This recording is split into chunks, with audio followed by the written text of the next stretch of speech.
مشروب الطيبين في الحياة مش زي القهوة والشاي نكاية رشفه منه تلاقيك هادي. هات شاي بحليب مش صحيت من النوم دماغي في دوشة، قلت أعمل شاي بحليب بدل الروشة.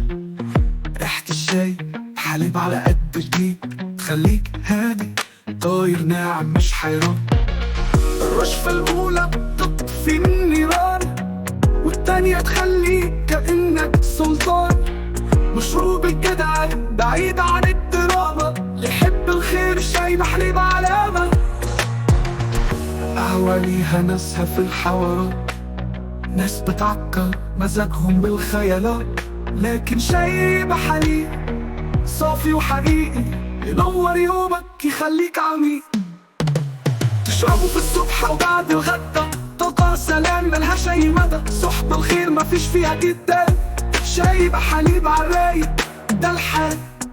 شاي بحليب في البيت أو القعدة يربط القلوب ينهي كل قعدة فيه روح حلوة. مشروب الجدعان شاي بحليب أحسن من مليون بيان. شاي بحليب في الكوباية بيروق كل الحكاية. مشروب الطيبين في الحياة مش زي القهوة والشاي نكاية رشفه منه تلاقيك هادي. هات شاي بحليب مش كلام عادي.